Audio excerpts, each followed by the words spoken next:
Alright, muri yeZimbabwe kusangana kwatiri kuita zvakare ipo pano paZimu News update apo patinoda kupa mafirst hand update anonga ari kuitika munyika yedu yeZimbabwe. Sekuziva kwatiri kuita kuti war veteran nema ex-combatants nema retired generals wakakwidza nyaya ku constitutional court, but tiri kuona kuti nesituation iriko muri yeZimbabwe judgment haisati yabuda. So tiri kuona war veteran wakaenda ku one commando kwavakaenda kunotaura nevakuru vemasoja vari ikoko. So tiri kunzwa comrade Soko vari kutikudza kuti pakagarwa meeting nezuro manheri kusanganisira maretired generals maex-combat. Ndosaka muri kuona VP Chiwenga vakataura mashoko, vakataura aya kuti takazoda kutanga kubvarurai musazoti takaipa. So tiri kuona kuti vaMnangagwa vari kuramba vachingoenderera mberi nekubira nyika yeZimbabwe nezvigananda zvavo, apo patiri kuona futi Temba Muliswa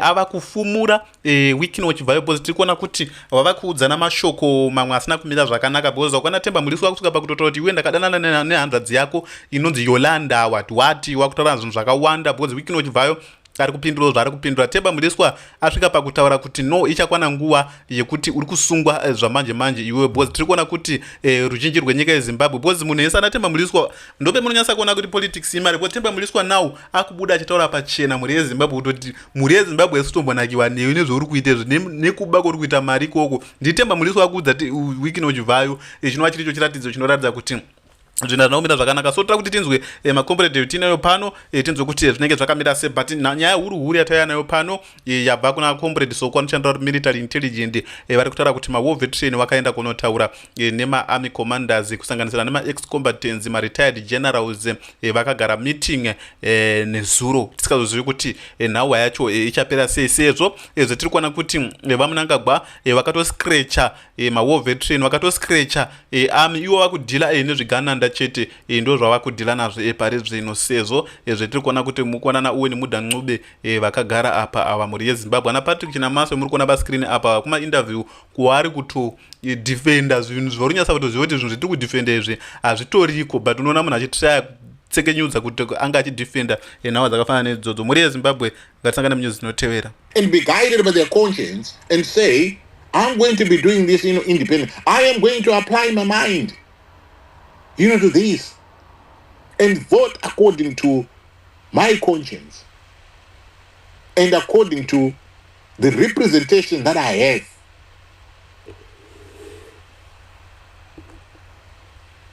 Position, the representative position that I am holding. Just imagine. This is not only applying, to ZANU-PF, even to the opposition. The opposition,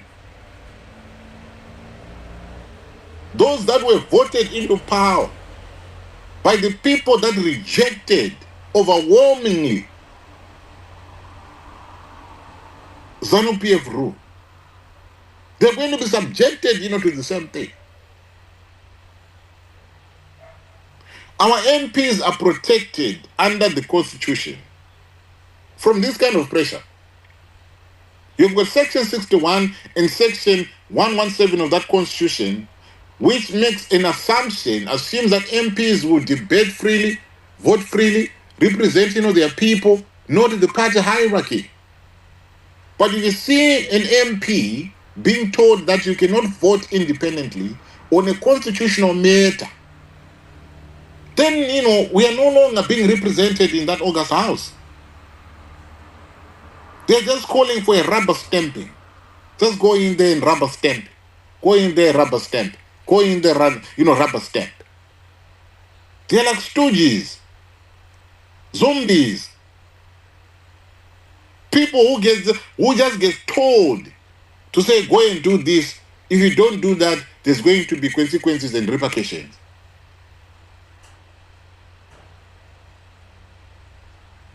Because if you begin to be whipping people outside of the ordinary bill, whipping people on a constitutional amendment, what you're simply doing is you're creating a conflict of interest here. Because count 3 in itself, when you're looking at that thing, that monstrosity of a bill, it is going to be affecting presidential power, succession dynamics, election timing, the structure of the state itself. So when the executive says we are going to be using party discipline to force MPs to vote, the only entity that is benefiting is the executive. And that is where a direct conflict of interest arises. Because Vanata Garepi, they are there, up there with the executive. And when they do that, they are creating a direct conflict of interest between the executive and the legislature. And you're looking at a situation whereby the executive will become the beneficiary, they'll become the beneficiary of the amendment. They are now also the enforcer of the vote. And that right there, ladies and gentlemen, does not define constitutionalism. That sits outside of what constitutionalism is all about.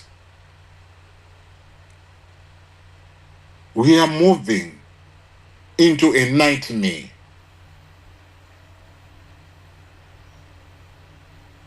A nightmare. No, what he spelled it out. That he sees himself as a king.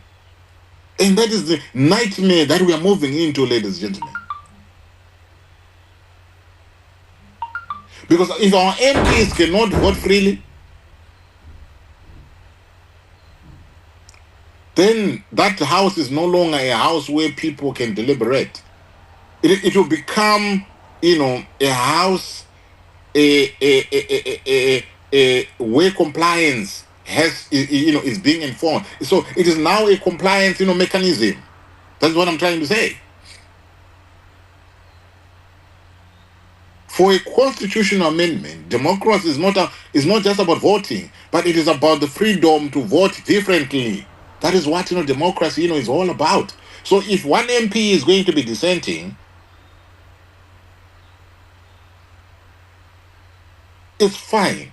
But if MPs cannot be told to dissent, then Parliament is no longer representing us. It is now representing the leadership of ZANU-PF.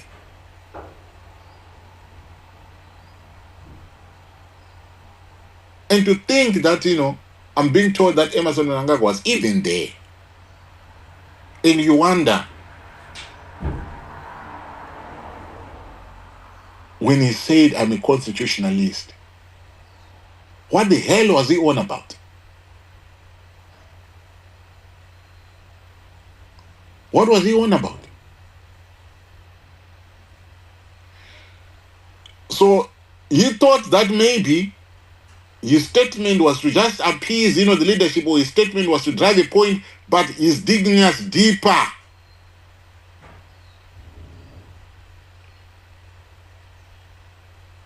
He's digging us deeper. And the people of Zimbabwe must be rescued from the jaws of this, crocodile.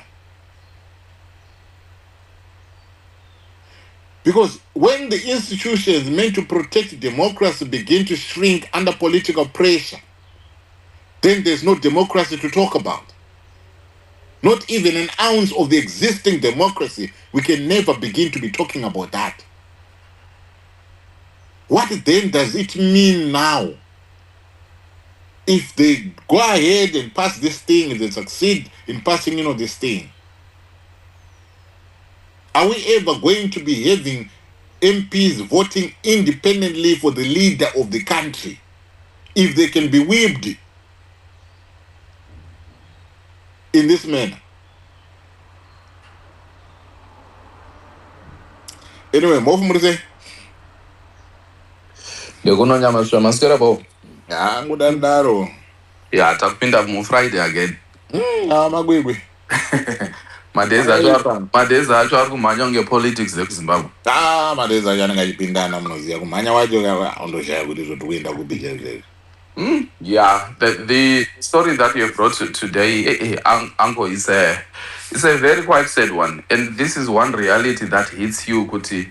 If these people can boldly and brazenly, do things like this in the open. And you were right. When I saw the video, I think at one point, Wanga Uchirati's President Emerson Mnangagwa. So I think he was in the same place. And when you are but then for you go back to the question to say, so these people, what kind of creatures are they? Because in other ways, what they want to do, like you rightly said, Kuti, they want people to be stooges. They don't want people to think on their own. They don't want people, to be able to make their own independent decision. They don't want people to do what they think is best for the country, right? So tungofambiswa varida kufambisa nyika, in a one scotch card yekuti this is what we do, and you have to follow, or else if you don't do that, you're out of the game. So this is one thing.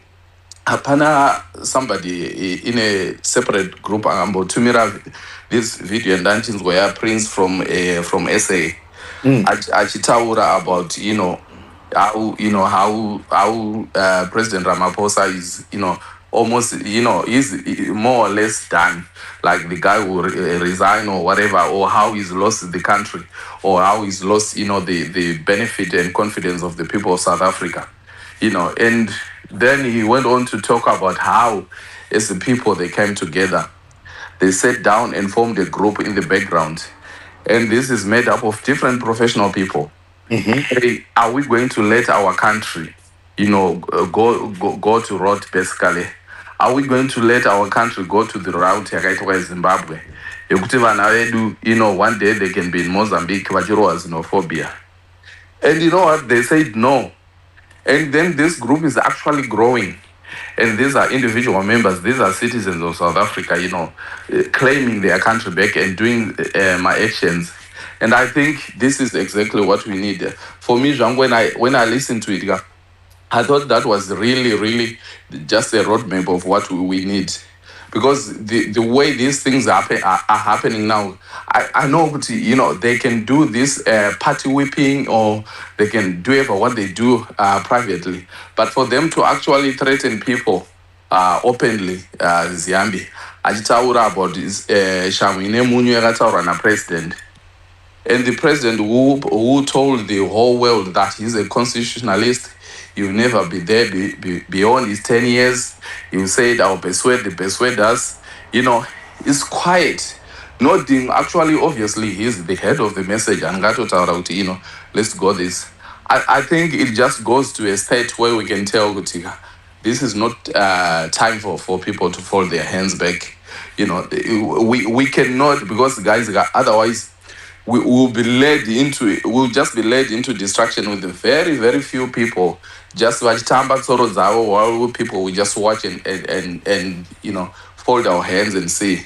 But for me, I thought that was quite sad. And I think that should be resisted by all forces, all democratic forces, all people that think, I think that should be resisted. We know, Uncle Kuti, there are people in SANPF who are very much against CAP 3. And we know that. And them trying to throw these threats to the MPs, to whoever is listening, to whoever might be. I think this is exactly, for me, I think is the beginning of destruction. I think the beginning of destruction has started a while back now. But definitely these guys, I think where they are going, I'm very sure this is going to be their downfall. Because they want to take everything, by force. They want to literally force you know what, this has to happen. So this is a very interesting space to watch. But one thing that we should never ever do, especially as my citizens, is we should never allow fear to get into us. People need to challenge these things. People need to resist very much, whichever way you think you can resist. We need to. My MPs they should be allowed to think using their own brains. They should be allowed to exercise their democratic powers and vote for whatever they want. And saying it openly like that, I think the chigananda chacho kuchiwanza, you know, chimafia chacho kuchiwanza, and I don't think you can rule a country like that. No, you can't. It takes me back to zvavaiita vanambuya vedu nekumamisha kuti ukangovhotera apa chete unenge uchionekwa, ukangovhotera apa chete unenge uchionekwa, and you'd wonder kuti izvo, with that kind of trickery yavanenge vada kuita, it's the same thing. And but these guys were supposed to be independent thinkers, being forced to go down this path. It's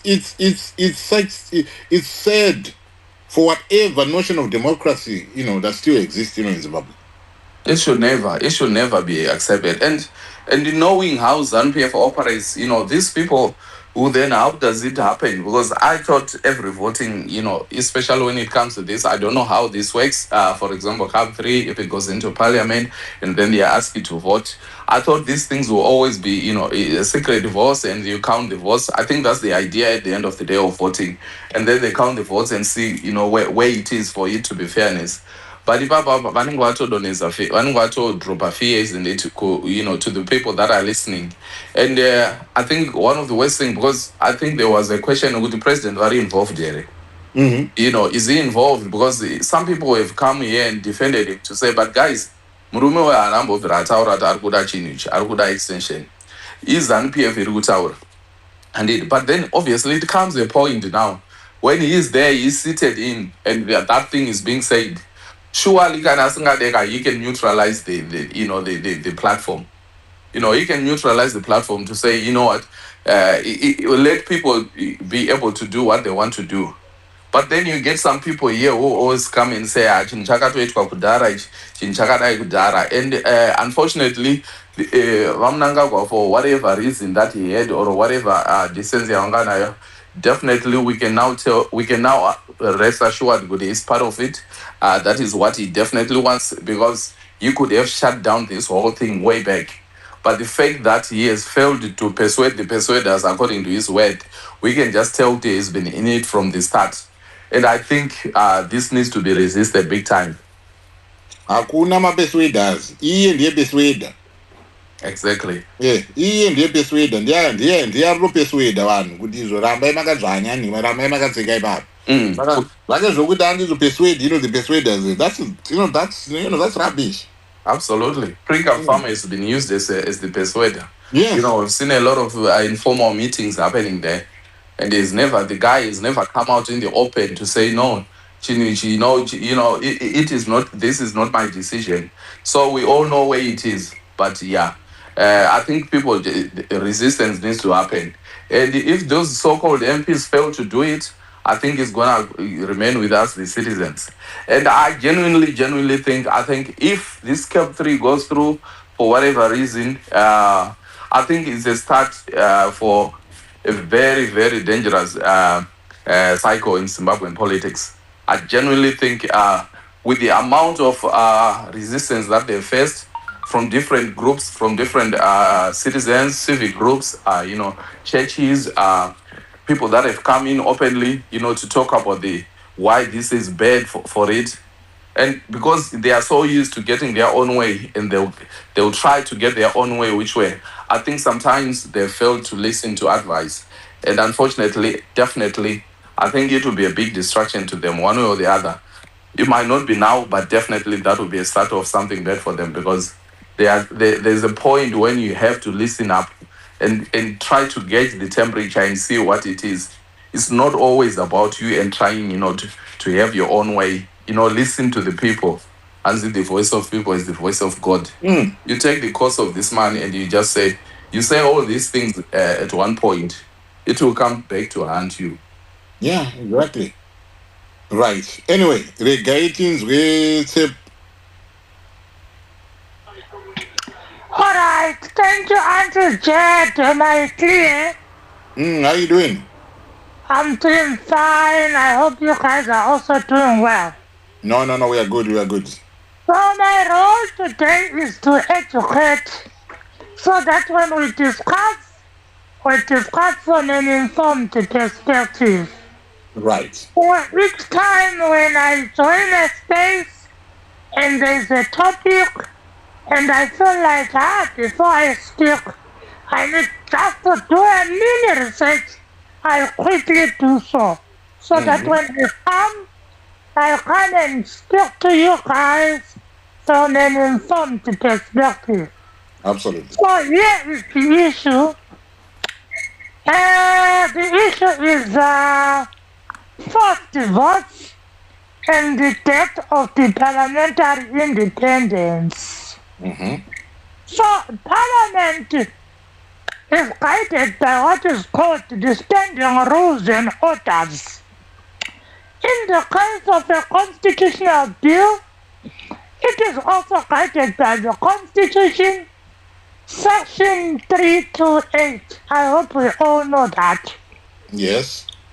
One of the sections within Section 328 talks about having 2/3 majority in both houses Yes. for a constitutional bill to pass.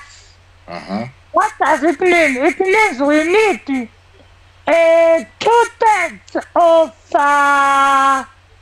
of 280, right? Because they are 280 parliamentarians in the National Assembly. That's 210 that gets through the first past the post, then 60 proposal representatives, which are women, and then 10 youth. Yes. So that makes it 280. What is 2/3 of 280? Can you do the math for me? Because when I leave this page, my network tends to talk. So what is 2/3 of 280? 93. So 93 times 2. So that will be 186, 187. 187. So we need 187 in the National Assembly for the constitutional bill to pass, right? What is 2/3 of 80? Senate has 80 parliamentarians, 60 being proportional representatives from respective political parties, 18 being Senate chiefs. No, it's actually 16 Senate chiefs, then 2 the President of the Senate and Deputy President, then 2 representatives of persons with disabilities. That's why we get the 80. So what is 2/3 of 80? It's about 53. So that's 53, are you sure? Yeah, so we need 53 from Senate and 187 from the National Assembly. Are we clear on that one before I carry on? Yeah. Now, before I get into that specifically, the standing rules and orders of Parliament clearly prescribes circumstances that warrant a secret vote. The first one is the election of the Speaker of the National Assembly. In this case, being Jacob, the other name I failed to pronounce it. It's a Tonga name. Then Jacob Mtenda. Jacob Francis blah blah Mtenda. So the standing rules and orders says when Parliament after the National Assembly sits for the first time after a General Assembly, they must choose the Speaker and the Deputy Speaker of the National Assembly. According to Section 126 of the Zimbabwean Constitution. So they vote through the secret ballot, where there are nominations If there are 2 or more nominations, then voting must take place. The election is managed by the Zimbabwe Electoral Commission. And then, so this is for the Speaker of the National Assembly and Deputy Speaker. We go to the Senate. Similarly, the same procedure must happen. I think it's according to section 121 or 122, I stand to be guided, of the Constitution. So they then vote for the President of the Senate. That's number 1. That warrants a secret ballot. Number 2, the scenario that warrants a secret ballot is the regional representation. We have the Pan-African Parliament and the SADC Parliamentary Forum. I'm sure you're aware of those.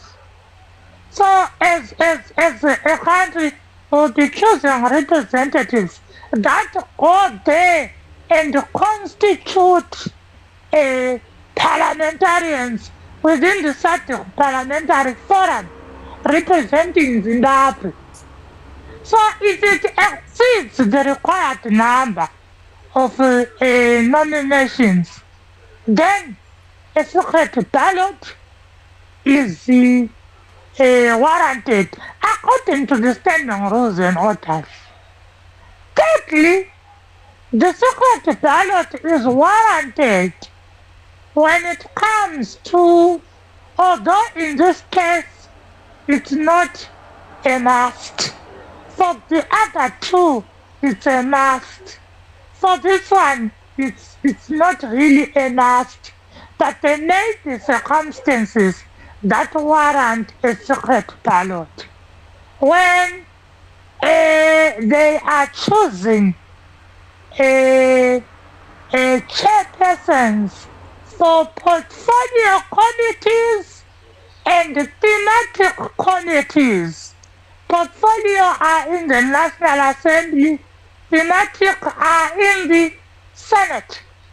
So ordinarily, this is more of inter-party. To say this party will take this portfolio, that one, it's usually inter-party. But there are circumstances where members constituting that portfolio committee seem not to agree on who is supposed to be the chairperson. So they then are subjected to a secret ballot. I will clear in that regard before I get to the gist of the matter. Yeah, we are following. Now we go to this case. In the case of ordinary bills and constitutional bills, the standing rules and orders does not mandate a parliament to conduct a secret ballot. And this is not only evident in Zimbabwe, but in a number of countries, even in European countries and other parts of the world. The reason is number 1, to enforce public accountability. Ideally, parliamentarians are representatives of constituencies. As such, when it comes to voting for constitutional bills and ordinary bills, they are subjected to open voting for purposes of transparency and accountability for the respective constituency.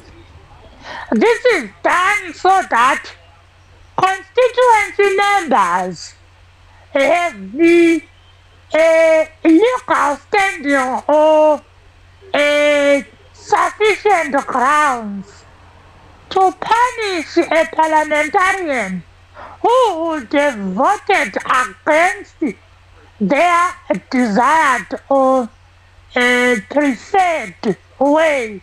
Because ordinarily they must go to the people, consult them, hear what they want, and when they vote according to what people wanted.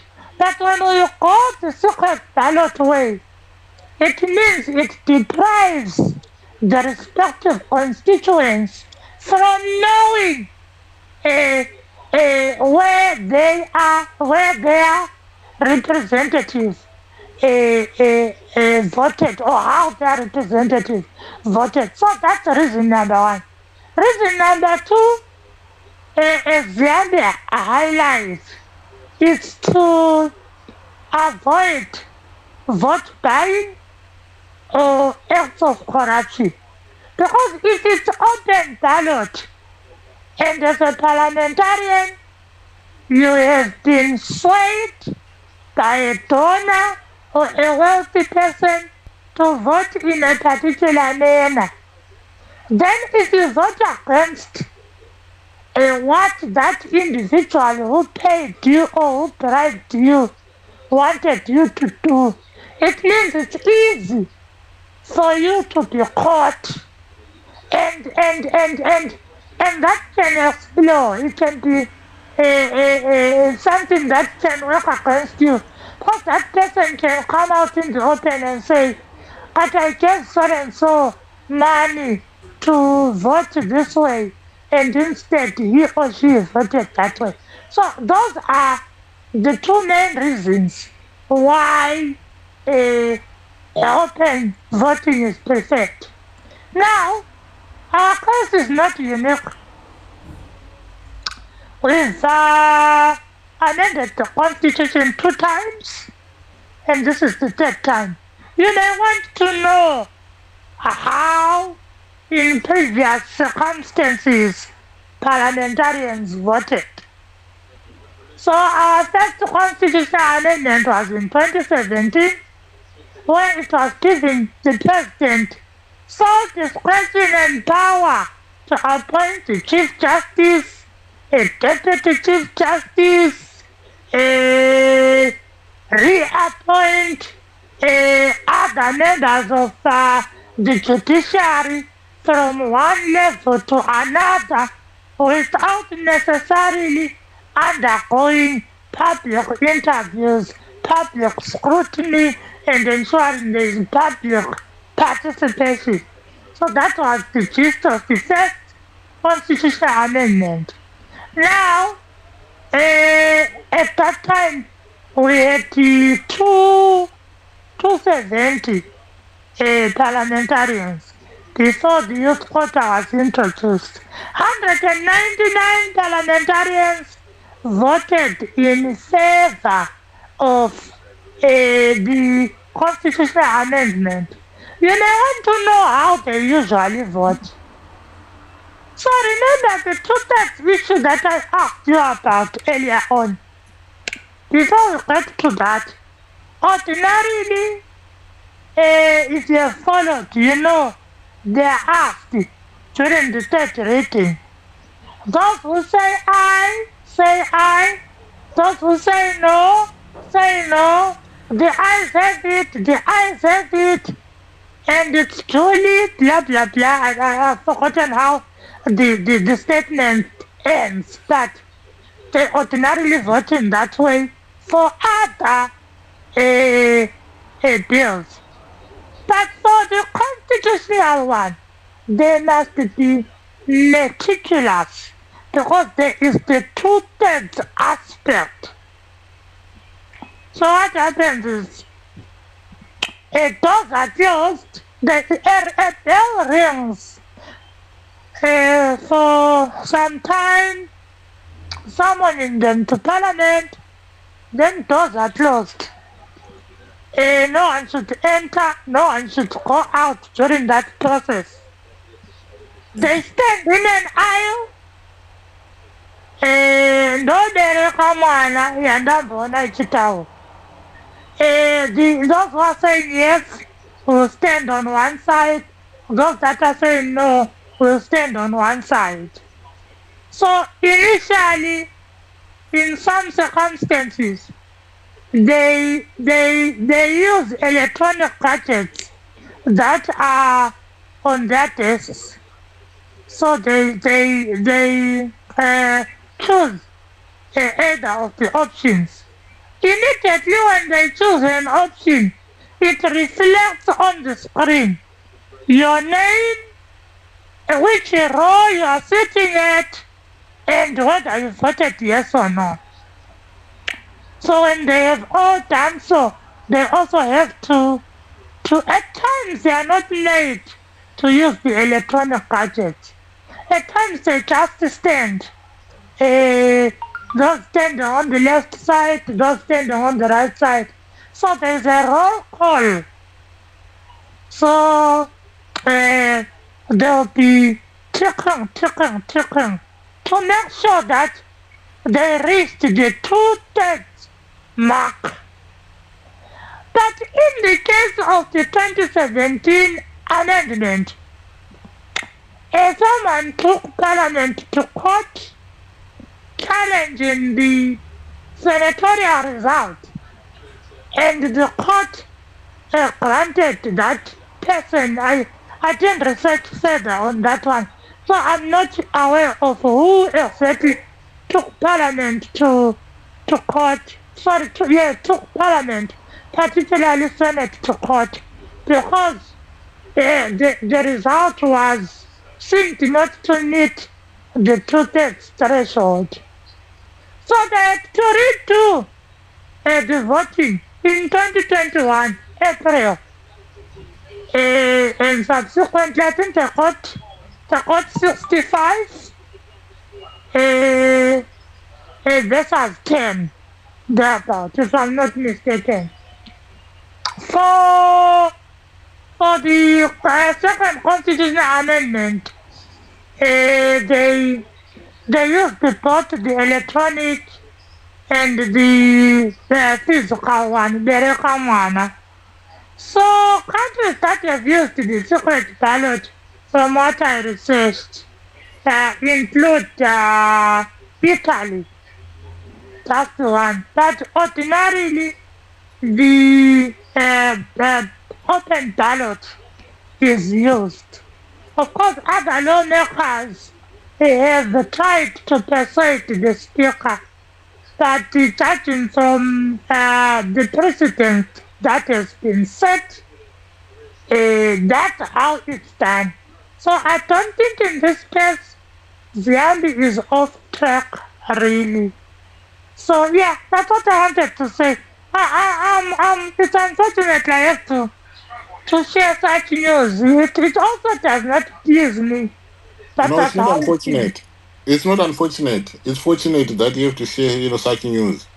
And you've actually given us examples of where this is done, and how it is done, and how it is working. And if you remember, in my introduction, I said in a normal democracy, public voting is not a problem, because an MP can dissent without losing their livelihood. But if you are then told that we are going to be ticking boxes to say so and so has voted no, so and so has voted yes, and then we can see who has dissented, and we can withdraw the whip, we can kick you out of parliament, we've got a right to recall you because you have gone against the party. Don't you think there's a problem right there? Maybe your constituents, maybe your constituents has told you to go and vote no. Yes. Yeah. So don't you see a problem? With that thing. Yeah, there is. There's definitely a problem.